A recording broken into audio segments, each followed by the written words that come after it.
Joining me today is Klinger Lesser. She's the author of Return to Our Senses, A Path to Stability in an Unstable World. In a world shaped by war, economic uncertainty, climate change, and social upheaval, maintaining balance and clarity can feel increasingly difficult. Klinger Lesser argues that mindful practices are more essential than ever, helping us cultivate resilience, purpose, and joy. Through connecting with our breath, senses, and bodies, we can respond to life's challenges with greater calm, creativity, and intention. She offers practical, step-by-step exercises that readers can use anytime to foster peace, awareness, and presence. She also shares inspiring stories from her work, including a wrongly convicted man on death row who became a justice advocate and mentor, and a military veteran who overcame addiction and trauma to become a lawyer. Lee holds a master's degree in education from Bank Street College and co-founded Veterans Path, PATH, a nonprofit serving veterans through mindfulness, community, and nature-based programs. Welcome to the show. Nice to have you on, Lee. Hey, thank you. It's a pleasure to be here. Well, as I understand it, you learned the practice of somatic awareness from Charlotte. Is it Selver? Yeah, exactly. Yeah. Okay, so she also pioneered all these skills, apparently, or she did, when the world was in crisis, and that included surviving Nazi Germany. So tell me how that all began with you and Charlotte and the connection and the beginning of the path to stability, actually. Yeah, well, it's this practice called sensory awareness. Charlotte actually left Germany in 1938 and escaped and went to the United States.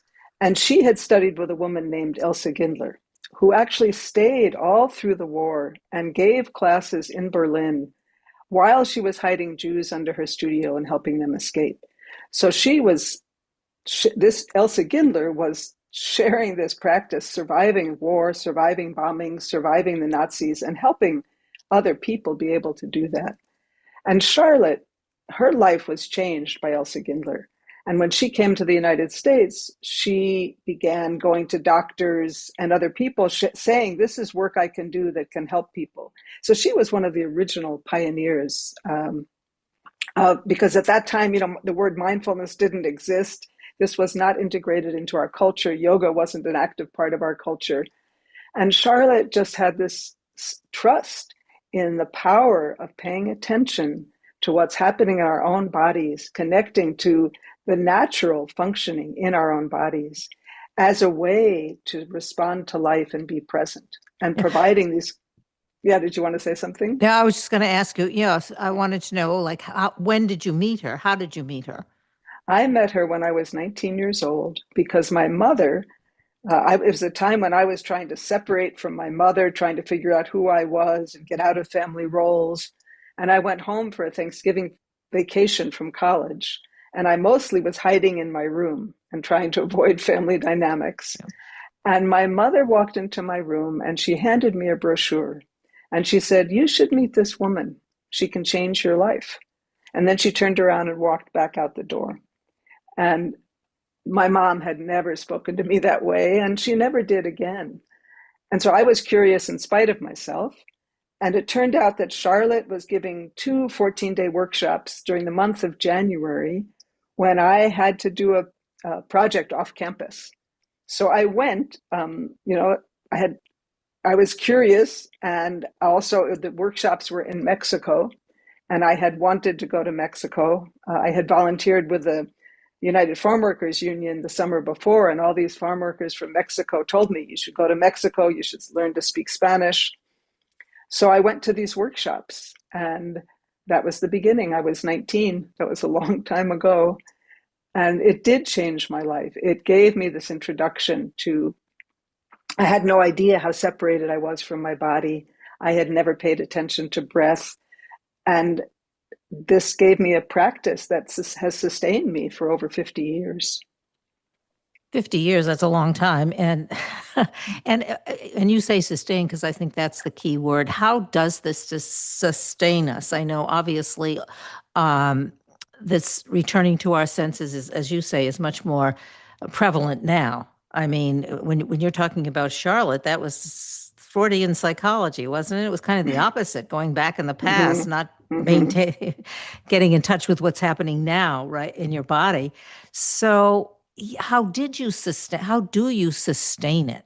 Like, I know that very often I know people who will get involved in doing this kind of sensory work and then let it go and then go back to it, but don't stay connected on an ongoing basis.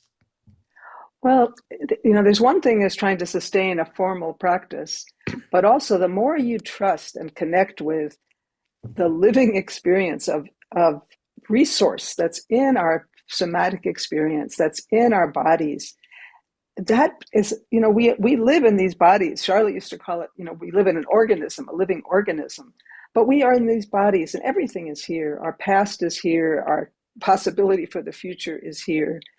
And when you begin to have experiences, learning that you can calm your nervous system, that you can be present and attentive to what you're experiencing, that you can listen to the messages your body is giving you. As you recognize that, it becomes part of how you live. And you can pause in the midst of your life when you're noticing, we all carry tension in different places.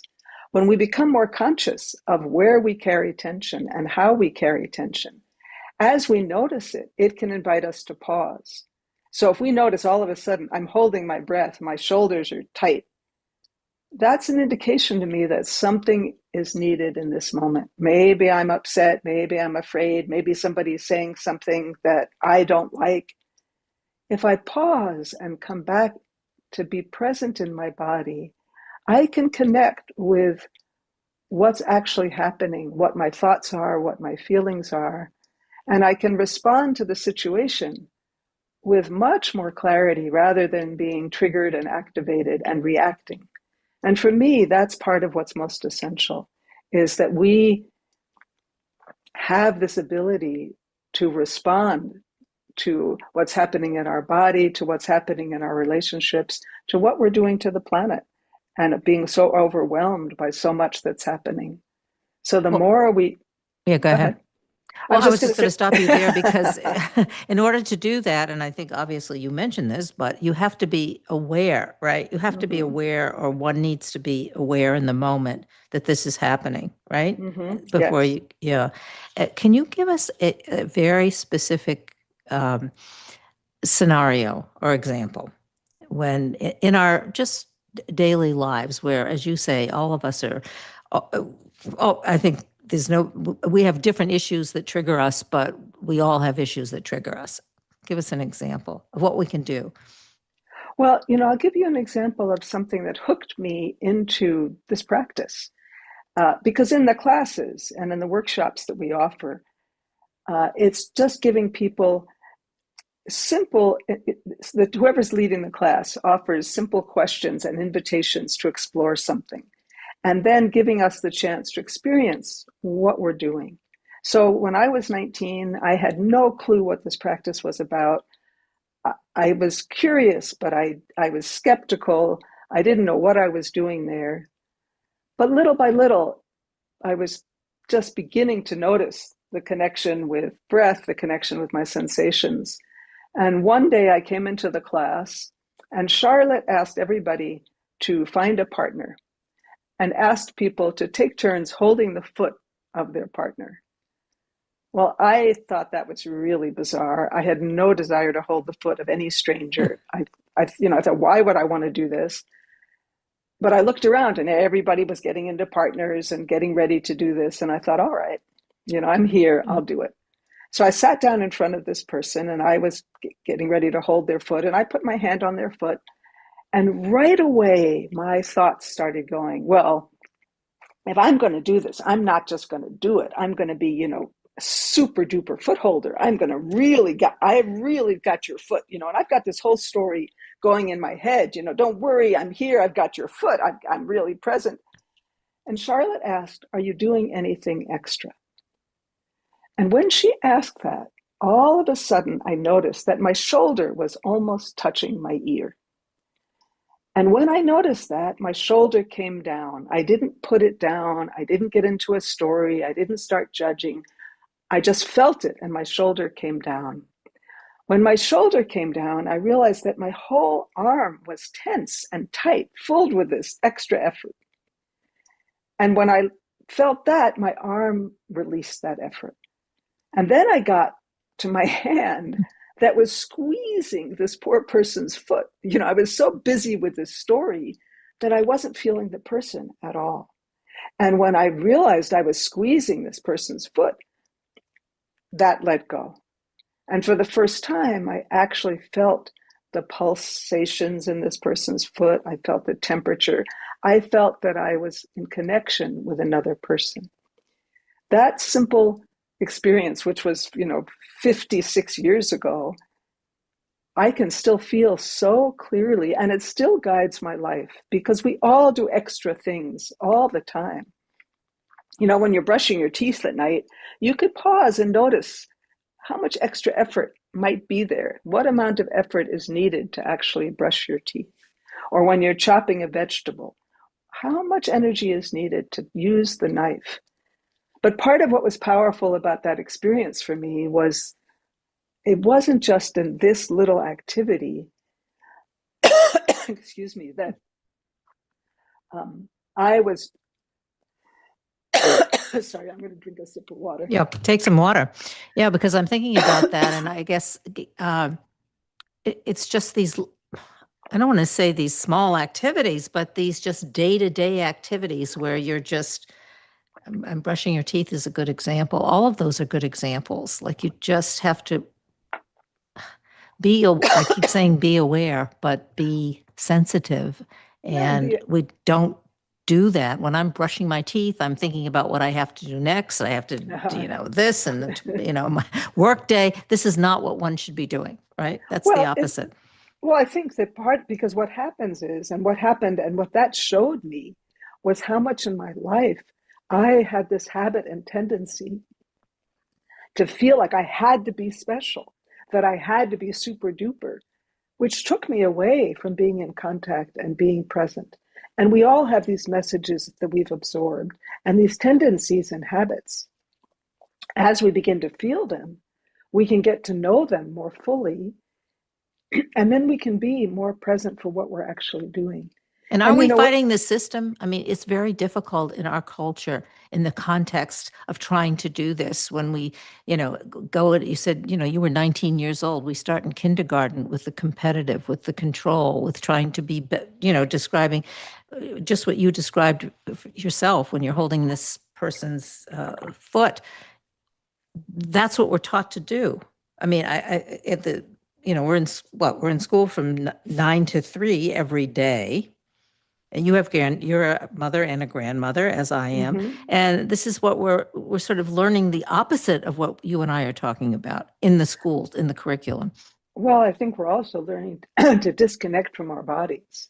In school also, when you see if you see young children and how they sit, like young children, they sit with this incredible freedom.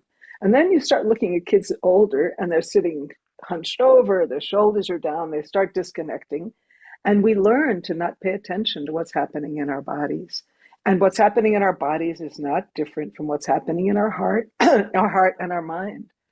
So I think that for me, the more we begin to feel this, the more we can begin to trust our own ability to connect with what's happening in our body, the more we can listen to what's actually needed and give up driving ourselves, brushing our teeth and looking at our to-do list and doing this and not being where we are.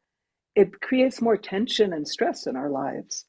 And our world is so filled with tension and stress that learning to stop and find more calm and more ease in our own bodies can only help us bring our gifts forward to respond to what's happening around us. Lee, what do you think about the difference between, I'm kind of getting back to actually maybe the context from where Charlotte came from, but like we're talking about, I mean, the tension today, war, uncertainty, climate change, all this stuff that I mentioned in the beginning in the intro. Do you think it's worse than it was, say, World War II, where 12 million people were massacred? Or, is there a difference in the context? Is it just as bad, but in a different way today? You know, I think about people who were brought here as slaves and the slavery that lasted for 400 years, where your family's destroyed, you're tortured. You know, what we've done to Native Americans in this country, people's homes stolen, lives destroyed. I think we've done terrible things throughout time. For me, one of the most significant changes of this time is what we're doing to the planet, that we are destroying, our own capacity to live on this planet in terms of we're heating up the planet, we're destroying biodiversity. This is we're making changes on such a massive level, and I think we've I don't know what the consequences are going to be for what we're doing. And for me, when I'm with my young grandchildren, I was also an early childhood educator. My heart breaks for what the next generations are going to face. I think that people have, throughout time, have created harm. We've been caught by greed, we've been caught by delusion, by these different beliefs. We've been caught by hatred and othering other people. I think this has happened throughout time. And for me, I think, again, why I feel the power and importance of coming back into our bodies in the present moment is so that we offer ourselves and we choose life. We choose what brings us alive and we choose how we can contribute. And we honor that. So we don't turn away in despair or helplessness. We bring forward our own gifts, but we can't do that when we're avoiding what's difficult or painful, when we're trying to get away from it, when we're pretending it's not there. And, this is what I've seen just in the simple explorations of sensory awareness, over and over again, is we feel tension in our body. It doesn't come from nowhere. And the more people can open to it and feel what's needed and what's perhaps been stored there, the more that there's this capacity to be more vitally alive. And I certainly felt that in the work that I did with the veterans. And I see it, with people I work with all the time. Yeah, I want you to talk about the Veterans, the path the group that you founded. Um, but before we start talking about that, Mm-hmm. I have a question. I'm a believer, okay, in what you're saying, and I'm on board. But so, how do Mm-hmm. you get people who aren't on board? And we're talking about we're destroying our planet. How do you get them to return to their senses? I love the work of Kathryn Hayhoe.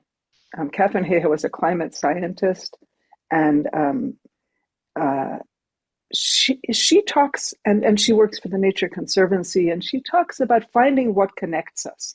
It's not about trying to tell people how wrong they are, but it's about finding what connects us because everything is being affected. And when we find what connects us, from there we can communicate.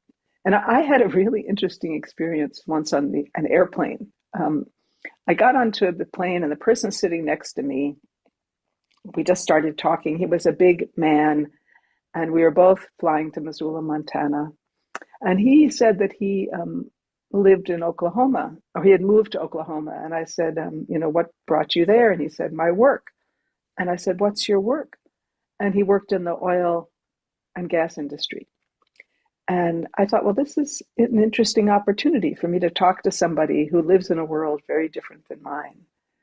And I asked him if, is your industry being affected by the pressure to stop using fossil fuels? And he said, yes. He said, but he said, it's not going anywhere. He said, look, you see that plastic cup, you see that plastic tray, that's all coming from fossil fuels, you know, and he said, most people don't know that, and I was aware of that. And then he said, uh, you know, um, this solar, the solar industry only exists because it's being subsidized. And and I said, well, my understanding is that the oil and gas industry is being subsidized quite a bit, And he said, well, I don't know anything about that. And then he said, I read this really interesting article. He's and very kind, very sincere. I read this really interesting article about how solar panels, the heat from solar panels, is going up into the atmosphere, and that's what's creating global warming. And clearly, that is not my understanding. And I said, we get our information from really different places. And then I said, he talked about he has children, he has grandchildren. And I said, when I sometimes hold my grandson in my arms, I could weep because of what they're going to have to face in the future. And then we started talking. He asked me what I thought would make things better. I asked him what he thought would make things better. And I think I asked him first, and then he asked me. But our opinions and our experiences were so different, but we both loved our family and love our family. And he started talking about his children. And it turns out that he was having a reunion, bringing his grandchildren and his children together. And his grandchildren were coming. And I said, was their father coming too? And he got tears in his eyes. And he said, my son died 10 years ago.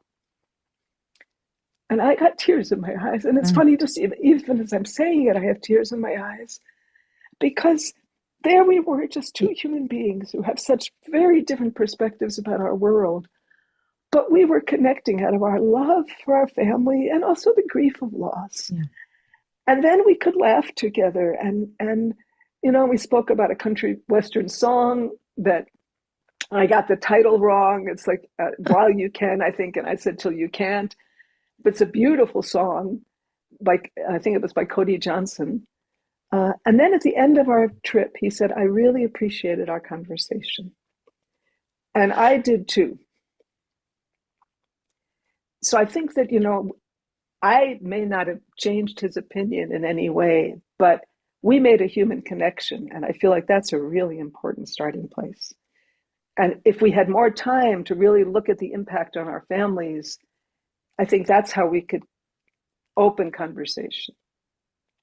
The humanity, the common humanity, the connectedness. Mm-hmm. And I think, and you probably do too, but when I travel around the world, the story that you just told, I mean, that could be repeated over and over again. I mean, like, as you're saying, where do you connect? That's where you connect. And somehow we get pulled back into competing and trying to prove our point and, arguing, debating. And I guess, I mean, your example is something, that is a great example. And I will think about that the next time I'm in that kind of a situation. I hope my listeners do too. Well, I think it's so much easier for us to other and judge. And we often do that even to ourselves. And to look for where we have common ground is a powerful practice. We don't have that much time left, so I do want to get into PATH, though. You co-founded the Veterans PATH. What is it? What are you doing? Obviously it's serving veterans. What's happening with PATH? Well, Veterans PATH as an organization actually does not exist anymore. Oh. I co-founded it and helped to develop the programs and ran it for about 12 or 14 years. And then my work is really about doing practice with people. And that's what led me to do the organization. But running an organization was not my work really to do. And a few years after I left the organization, it was the board and the people who were left to carry it on dissolved the organization, much to my grief. But I still work with veterans, and many veterans come to my sensory awareness workshops. And what the work, the PATH, the acronym peace, acceptance, transformation, honor, to me is a path for all of us. And we led retreats and we led different kinds of events, building community and creating a place of safety where people could just show up and where they didn't have to explain themselves, they didn't have to defend themselves. They could share things that they hadn't been able to talk about or share with others, and that they hadn't been able to touch themselves. And we taught mindfulness practices. I led sensory awareness with folks. We taught them meditation practices. And we had lots of rituals of providing a kind of sacred holding space for people to connect with what was important for them to be able to share. And people who were living in horrendous situations in war, things that they had done that they had incredible regret for, things that had happened to them, terrible things that they'd seen, women who had been, and not only women, men also came who had been sexually assaulted. I mean, trauma that was deeply embedded in their bodies and their souls. As they came together, as people, we did things in nature, we did activities, we shared, we made an altar where people could put a symbolic object based on a different question that we would ask that framed this as sacred healing work. That's really powerful and is going to be more and more needed. And um, you know, many veterans felt so isolated. Civilians would come up to them and say, "Hey, tell me the worst thing you saw over there. Tell me what happened. Did you kill anybody?"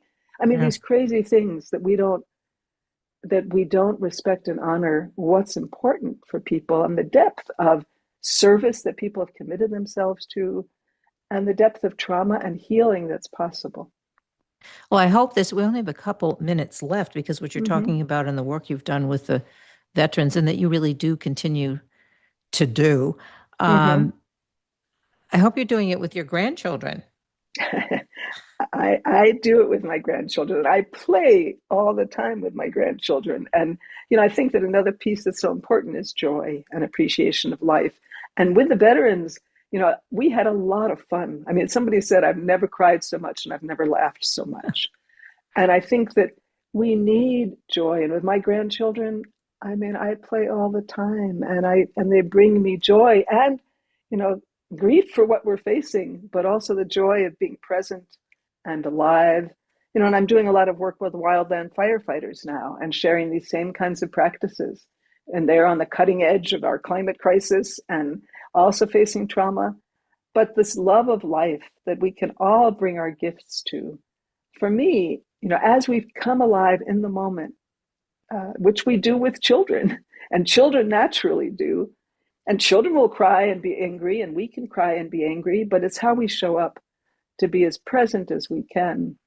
And so I do have a wonderful time with my grandchildren, and they bring me uh, great motivation and great joy. Yeah, joy is the word. Um, I've been talking to Lee Klinger Lesser, and she's the author of Return to Our Senses, A Path to Stability in an Unstable World. Quickly, because we only have a minute left. Give us websites. And this is not what we're supposed to be doing quickly.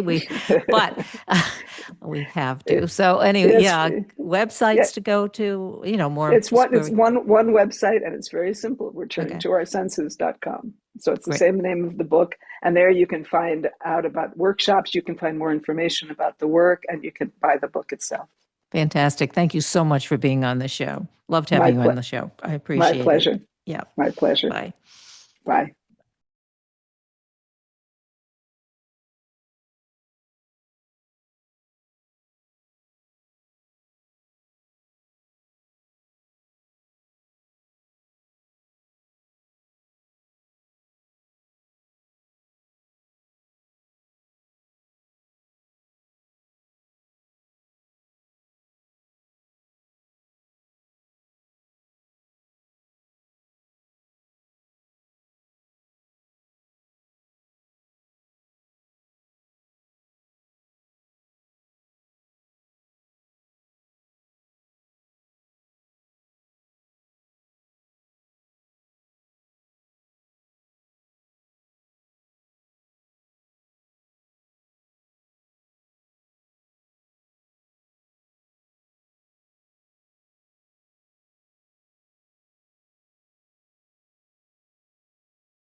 Joining me today is Jean Traunstein. She's author of Sounds Like Trouble to Me.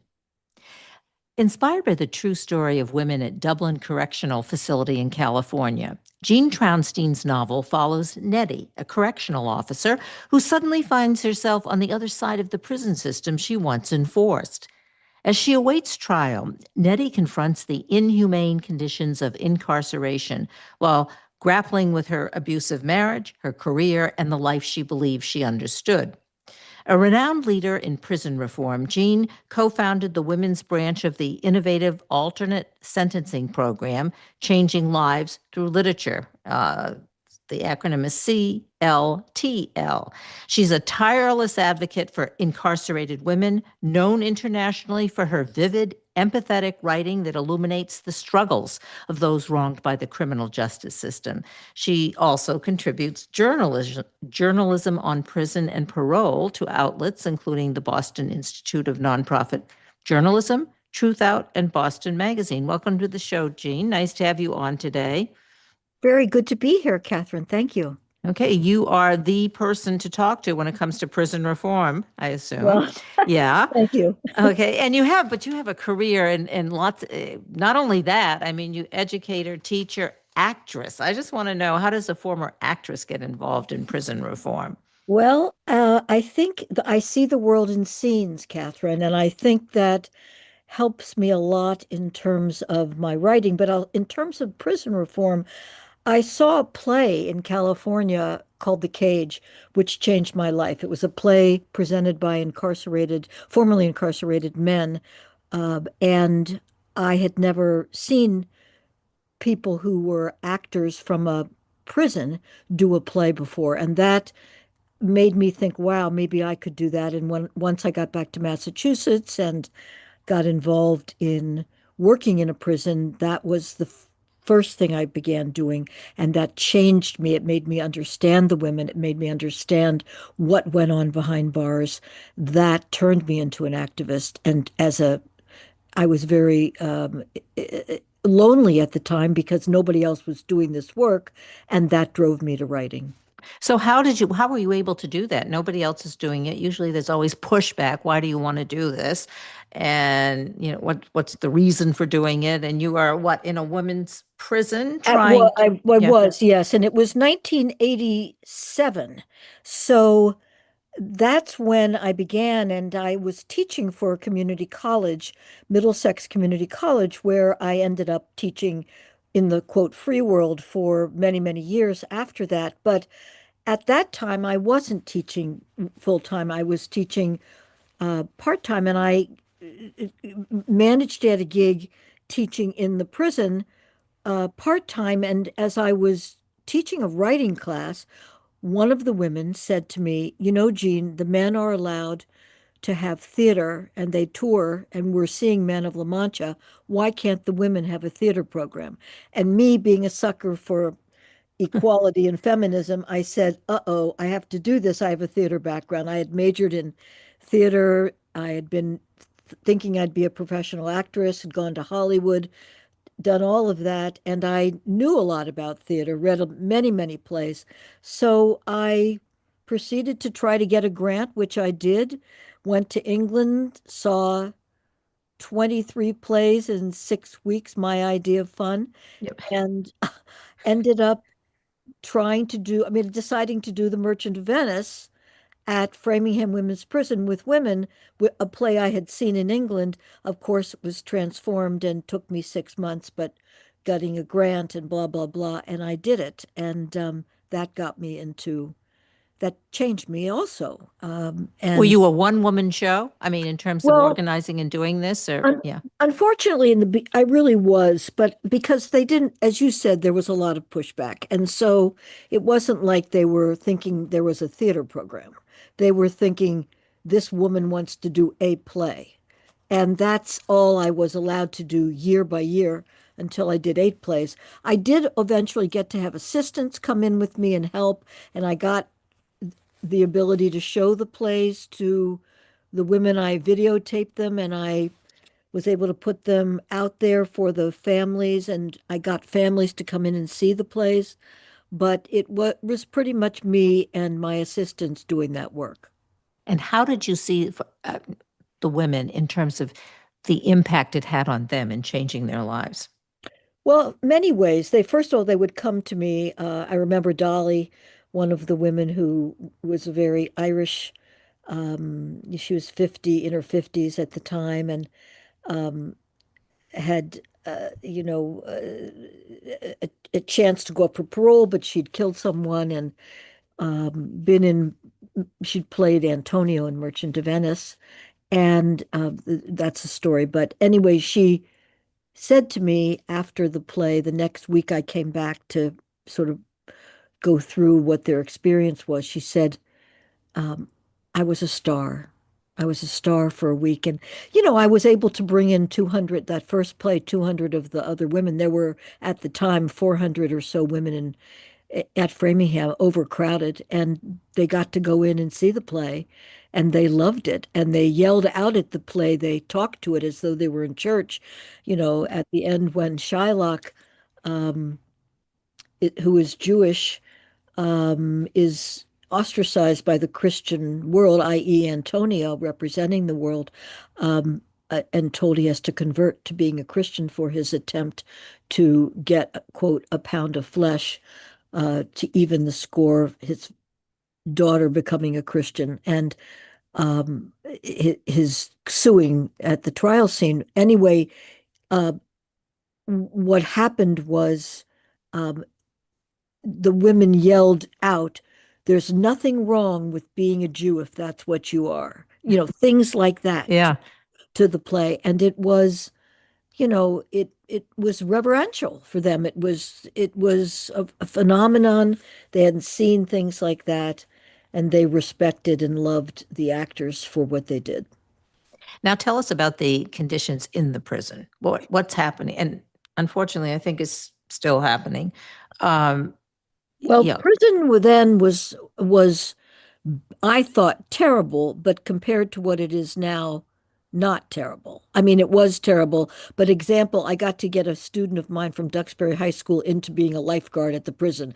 I mean, the chances of something like that happening today, zip. The chances of women going in a swimming pool in a prison, zip. Um, People were not wearing their own clothes. They were able to, I mean, they were wearing their own clothes. They were able to, this one woman, Birdie, who it features in five of my plays, she uh, could bring her boombox into prison at the time. Now, the proceed well, it changed during my 8 plays that I directed. By the time I got done, they counted every pin that had it from every costume. When I brought them in, I had to have the same number of pins when I came out. Um, the women, the women had to wear their own clothes. It was a big deal, being in a play, and there was a lot of checking of this and that. And I went through, some years where women were not allowed to be in the play 3 days before the play because of some D report they had gotten, disciplinary report they had gotten. I mean, it was really a battle to, you have education, which, quote, tries to free the mind, and you have prison, which tries to conform people into rule followers, which is sort of antithetical to art. So, in some ways, following rules is extremely important in our society. In other ways, the way you create is to break rules. And yeah. so I was You always, also have to maintain your identity at the same time, isn't it? A balance, maintaining your identity and who you are, and then also following rules. It's not either or. no, it's not either or. And this was, of course, long before say transgender people tried to sue to be in prisons of the sex they felt they most belonged to. This was, this was a little before that when I was doing this. So there was more crackdown, and the sense of being who you are was not particularly respected. And that was a problem. Like one of my women in my class had HIV, and in 1988, HIV was really terrifying for people. There weren't cures. There weren't, well, I don't know if we call them cures, but there weren't ways of maintaining the disease or getting rid of it slowly or anything like that. Um, so anybody who had HIV was feared, and there were all sorts of things that kept women, tried to keep women apart from each other. And my work tried to unite them and keep them together and get to know each other and all of that. So let's fast forward to today. Okay.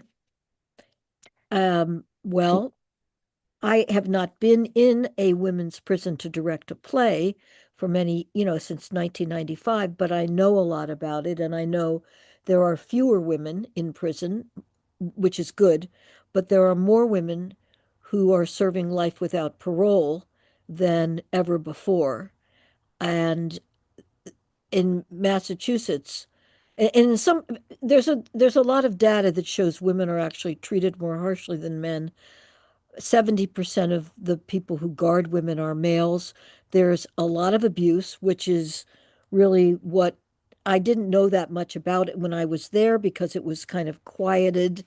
And as I now know from what you said at the opening, Dublin, and there are other prisons around the country where abuse has been made public, it's really problematic. And it's not just, it's physical, sexual, and mental abuse. And considering that many, many women, I would say a quarter of the women, that's not really an exaggeration, are abused before they get to prison, you have incredible triggering and repetition and no counseling. I mean, there you could, if you see a counselor, it's once a month for 20 minutes.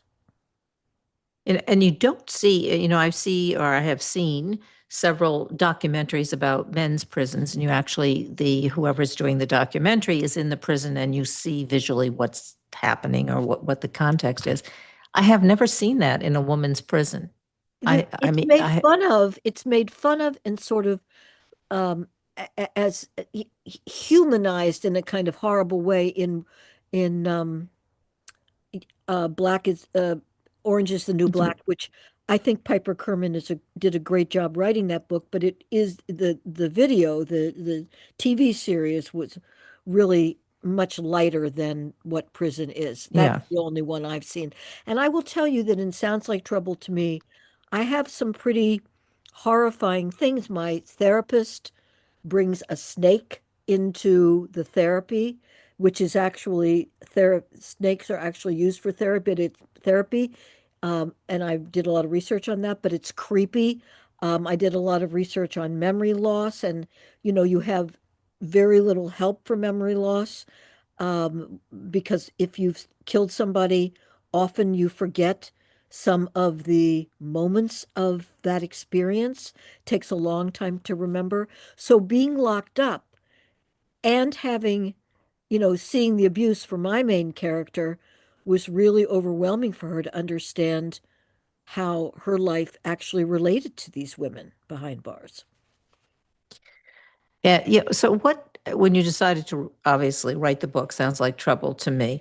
Um, why did you decide to write it? Yeah. It's a good question, and it's a funny question. Not funny question, but the answer is kind of funny. Um, I read it. I've normally written, or most of the things I've written are nonfiction, and I've always thought of myself as sort of a nonfiction writer, although I've written plays and poetry.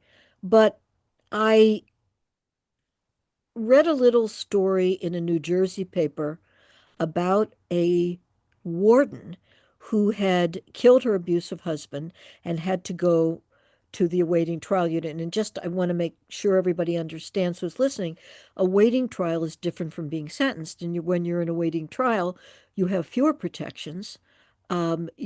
People come and go, and you can await trial if you've killed somebody for over a year.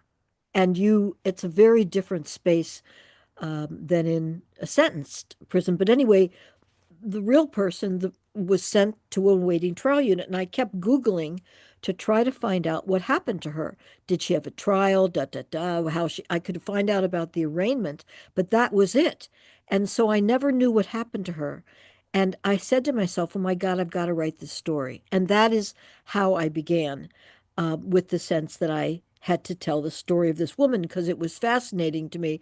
And then I heard about Dublin. And then how long was that process in terms of how long did it take you to write the story? It took me about 2 years. A lot of research. I would say most novelists would tell you that they do a lot of research. I'm sure you've heard that before, but it's the kind of research that is for me, fascinating and goes back to what I said earlier about seeing the world in scenes. Sometimes, it involves, reconstructing things from my past that I saw, but also that's a kind of research. But also, I went out to find the houses that Nettie lived in, that my lawyer uh, lives in. And I mean in Massachusetts because my book takes place in a fictional prison in Massachusetts. So I wanted to have real places and also, I had prisons that were not real that I constructed from memory and from talking to people. I talked to one woman who was formerly incarcerated every Sunday for months in order to regain the memories, the smells, the sounds of prison. And what happens to these women when they get out of prison? Now, you're just saying this is, yes, a novel, but you did a lot of research and obviously you've written a lot of nonfiction. If and when they do get out after being incarcerated. Well, the best case scenario is they get involved with a job trying to help. Many of them, I mean, not many, but I know several women one woman who founded an organization and helps other people who get out of prison. It's called New Beginnings Reentry Services in Massachusetts. Another woman who was actually my student, who 31 years ago, if you can believe it, she is now working for a criminal legal organization in Massachusetts and helping people get out of prison. And that's her job. And her daughter works for the same organization. And then there are cases where people, they have trouble and they could relapse I mean, it's not as much relapsing for women, to be honest with you.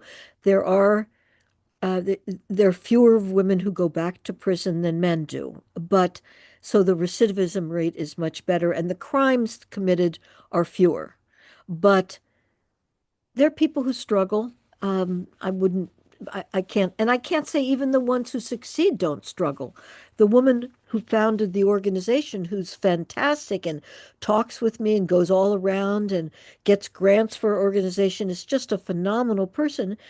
She was raped and she had gone to prison, and was in a waiting trial, I'd say almost 30 to 60 times before she actually got out of prison before she said, "Oh God, I've got to change my life," and really gave up drugs and has been clean. But it And took, the nature of women's crimes, it seems to me, and this is not based on any research that I've done, is different. I mean, isn't it?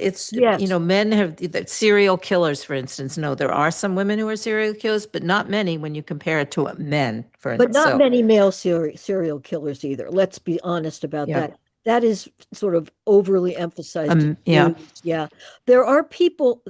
This is interesting, Catherine. The group that is the safest, that recidivates the least, that gets out of prison are those who have killed people. And I'm particularly second degree murder. Second degree is not well, first degree you don't get out. You often get a life without parole sentence, and a serial killer would fall into that. But a life without parole sentence now in Massachusetts, um, we have a new law if you are 18 to 21, so you do have an opportunity to get parole, just like a juvenile opportunity. And I say that because it's not a guarantee, and you only get parole if you can prove that your life in prison is worth your safety on the street. So, but the crimes that you brought that up, the crimes are different. I'd say the more serious crimes and drug crimes, which are the prevalent crimes for women often involve men. You know, a woman gets into drugs often because of her boyfriend, not always, but often, sometimes because of her past and her life and what she went through, but often because somebody gets her involved with drugs. Um, there is I would say fewer kinds of things of car stealing and house robbery that doesn't involve a male. Um, so yeah, the crimes are different, probably fewer gun crimes. I don't know that for a fact, but that's a guess of mine. And what about self-defense and abuse? Well, you know, Yeah. it took a long time before self-defense was recognized by the courts as a legal, as something legal. In other words, to try to get um, a trial and get out based on killing your abuser was not easy. And then around the time when I was in prison, there was a group called the Framingham Eight, and this was in the, I believe it was early 90s. And these women had lawyers and were the first sort of class action suit, I think, in the country to actually get anything going and to be able to prove their cases. And because it was class action, because they all did it together, it took a long time, but they were all able to get out of prison. After that, I think it was easier. It's still a very difficult case to prove, and it's not easy to, you're there are all sorts of arguments against killing your abuser that the prosecutors can, that the attorneys can use to I won't say prosecutor, but usually prosecutor, to stop that that sentence. When you wrote, or in the process of writing, sounds like trouble to me. Um, Most authors that I talk to, there's always something transformative that happens to them when they're at the end of when you finish the book, and I guess or give birth to the book.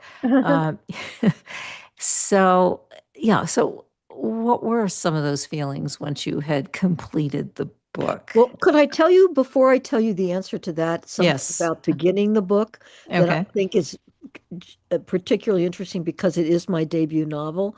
Um, I got the first line by like osmosis. I don't know. I got the first line. Uh, One of my favorite writers, Joan Didion, says, "We write entirely to find out what I write entirely to find out what I'm thinking." And I will tell you my first line, which was, Nettie was just as still as her husband. The only difference was he had a gun in his hand. And those lines came to me. And then I said to myself, why did he have a gun in his hand? Why did she have a gun in her hand? Where did she get the gun? What happened? And so I had to write to find out all the answers. And I wrote the whole book. And this is where I'm getting to answer your question, not knowing where I was going, having to go back, layer the book, create a character new, this and that, have a developmental editor help me, go back, new scenes, da da da, change this. And I mean, everybody revises, ad infinitum when they're a writer all the time. That wasn't new to me. But what was new is the creation of human beings that became part of my world, so that when I got to the end of the book, I I wondered. I didn't it wasn't like I knew that I had written a good book. I often know that I've written a good book, I'll be honest, but I did not know if this book was good. First of all, my question was, are these people real enough? Are they real enough? Did I imbue them with enough life? Will they live on the page? And so, with those fears and anxieties, one of my dearest friends, who is also a writer, finally, my husband read the book. He read it afterwards, but he's my husband. He said it's Yeah. good. He's not like he doesn't go, oh wow, that's not, but he thought it was good, He and he said, I thought, read the book and that's it. And okay. no, he liked it, but it Yeah. wasn't any kind of, it didn't And help 2 minutes, we have 2 minutes left. So I want to, Okay. yeah. He didn't help me. So my friend said, this is a great book when she read it. And these characters really soar. And then I began to feel something. And then, as all these people started telling me how much they loved my book, and I got like blurbs in Hadassah saying it was a spring pick and all of these amazing things, I was like, my God, maybe this is a good book. Well, So, that's an interesting story because that's very different, obviously, than when you wrote the nonfiction. Like you yeah, were questioning yourself, right? Much, yes. it sounds like much, yeah. Lots more to talk about, but we only have 2 more minutes. Well, So, I will te- say one more thing, which uh, is I do have a sense that I might write more fiction. I did not, I mean, it's like having a baby, yeah, you're never going to do it again. yeah, And then like right. a long time And then you passes. do. Right. And so it's a little bit like that. I think I'm kind of hooked. Yeah. You right to the pain. Yeah. Yeah. Okay. So Jean Traustine sounds like trouble to me. You can get the book, I'm assume, anywhere, online, bookstores everywhere. JeanTrounstein.com. You can find me there. I'm also on Blue Sky and LinkedIn. You can find me there and you can write to me if you'd like to. I'd love to hear from you. Fantastic. Great. So, thanks so much for being on the show today. Thank you, Kathryn. Yeah, it was great. I really enjoyed it. Jean Traustine sounds like trouble to me.